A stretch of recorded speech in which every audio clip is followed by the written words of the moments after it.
Hello, this is Dr. Dave Maslak talking about reciprocity.com. The E is spelled with a 3. This is where I believe that everybody should be able to get feedback on their writing, and graduate students should have all the tools necessarily to become amazing and to become excellent writers.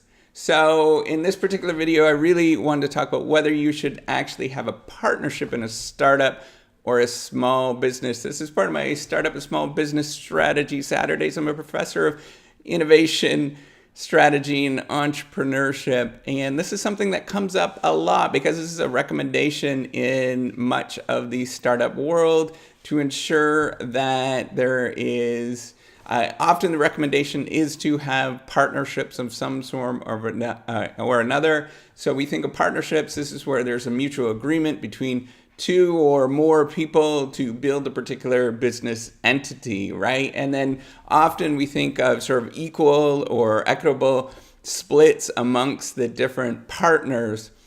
And this is a really big recommendation because of two particular things. The first one is doing a startup or any sort of small business is a really, really tough thing to do. And when you do that, you're going to realize that you have all of these emotions and negative emotions, and you're going to feel really frustrated and nervous and anxiety, all these kind of things that are going to overwhelm you in a number of different ways, and you're not going to know how to deal with them. And having a partner is going to help you out in a lot of different ways, because then you can have open discussions with this particular partner. You can sort of get a perspective on where you should go. You can get feedback and dialogue and all that stuff. That's really, really wonderful to get you to move forward.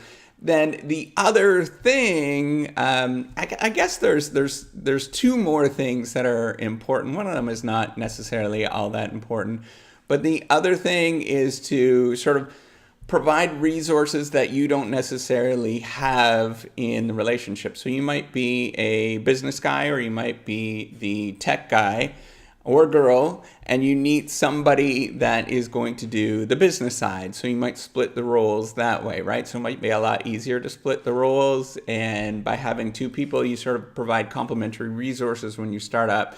The other thing, this is the thing that's not necessarily as important, but you might have some startup capital. Both of you might have startup capital to allow you to start up and get something going, right? So some finances you could put together, and that's going to help you out in the long run. Now, the problem with doing startups, and my recommendation is generally when you do startups, is not to have any sort of partnerships. From my own personal experience, as well as just there's a huge literature that has been going on for years and years and years called agency problems, and looking at principal agent problems has been really robust. So this is really based on a lot of research that's gone on in strategy and organizational theory and economics as well, that has been talked about since the early 1970s.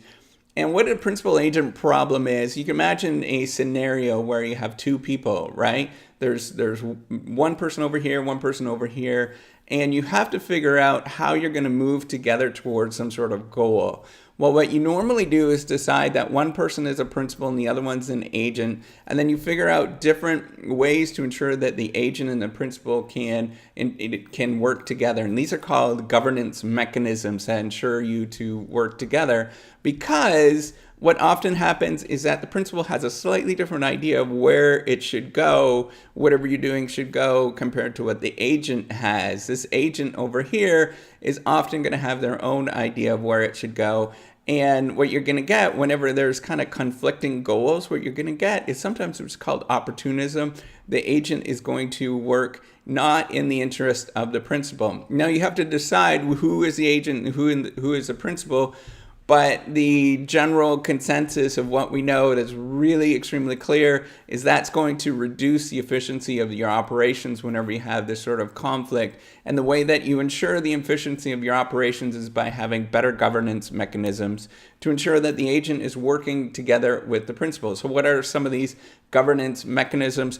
Well, for the principal side, they have to have some sort of stake in what's going on. So often what they'll do is they'll have more ownership in the business, right? So they're going to own more of an they're going to have more of an equity stake, much more of an equity stake in the business.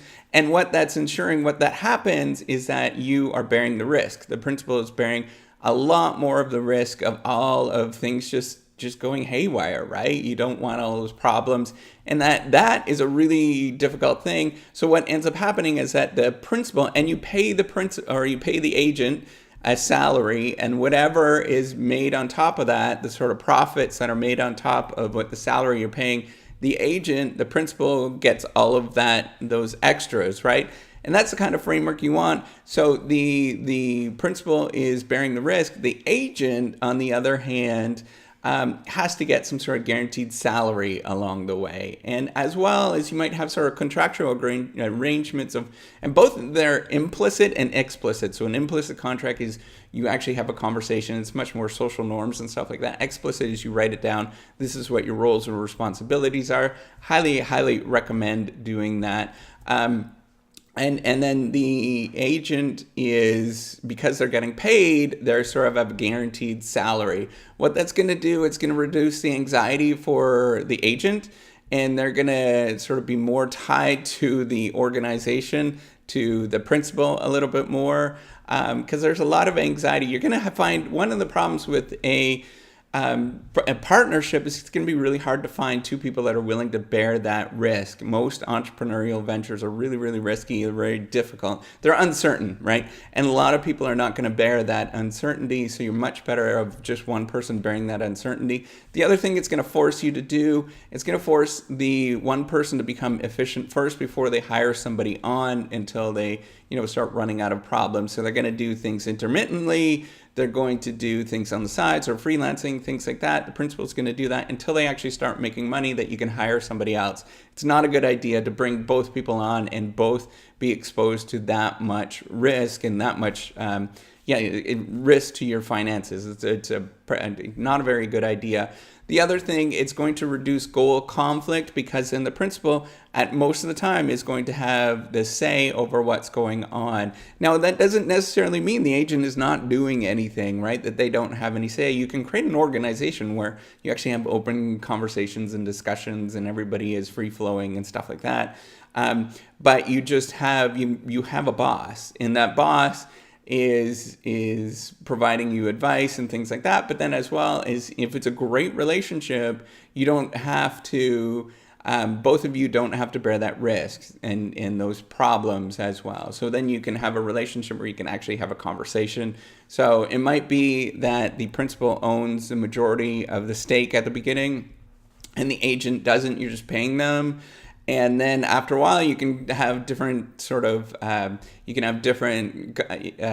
governance mechanisms related to salary that's going to ensure that the principal and the agent work together. One of them is like stock options, right? A small amount of stock options is going to drive the agent to work on behalf of the firm a little bit more and reduce the amount of what's called opportunism, the sort of doing things that are against the organization in one way or the other. And so having that salary and as well as having stock options, a contract, that's going to ensure that the agent is working in the interests of the principal. And it's also going to ensure that two people are not bearing so much risk that it's going to make the organization flop. So that's the problem with partnerships is not only is there's goal conflict and stuff like that, but these organizations flop. They have a high risk of failure because both people are bearing on a tremendous amount of risk. So which means that most people probably can only have about a 6 month to a year runway. They don't have that much money to be able to do that. So at the end of 6 months, then you start panicking. You don't have any money coming in and businesses take forever to get going. You start panicking. And then it dissolves, right? So the reason why it's recommended in sort of the Silicon Valley area, which is, it's great because the reason why is that there is, venture capital funding and stuff like that is a little bit more easily available in those circumstances. So they're wanting you to push the risk on on the startup, and if they could see that there's a tremendous amount of growth going on, they can invest in those ones that are growing, and that's going to help you out. But the ones that aren't growing, which is going to be the majority of most firms, are not going to grow that quickly. They're going to grow slowly. And the ones that are not growing that slowly, they're going to dissolve. So it actually works out pretty good in that sort of scenario, because then you don't bear that much risk for that long. Maybe it's 6 months and then you move on to something else, compared to somebody that is, and so you don't bear that risk for that much long until you can actually see whether it's taking off. But often it takes forever to get these things going and sort of sorting out what you're doing. And it's better, from my personal opinion, to sort of work things on the side, do a lot of freelancing, things like that, until it actually starts taking off and you start establishing yourself, building a brand, building a community around you. Really what you're trying to look for is building 1,000 true fans, if you ever heard of that term before, where people are really supportive and they really like what you're doing, and you can continue on with that particular project. But getting those 1,000 true fans, getting that support takes forever, from a number of different reasons.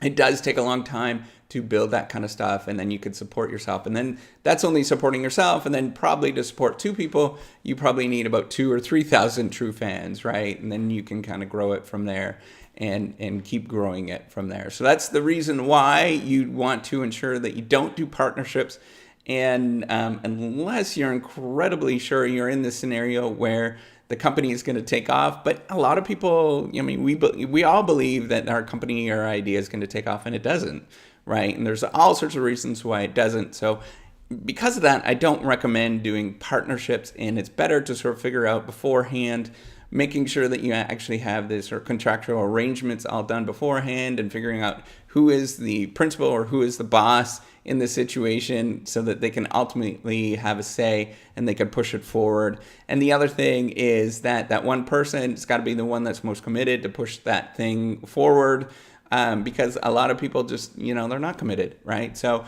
they're not going to stay along that sort of the rocky road along the way. So you can bring in people at various times, and as you're bringing these people in at various times, you can continue on and grow that particular thing, right? So it's kind of nice to be able to do that, and then not being locked in to have a sort of a rocky relationship along the way. Because, running a business, when you do a partnership, it's a lot like a marriage.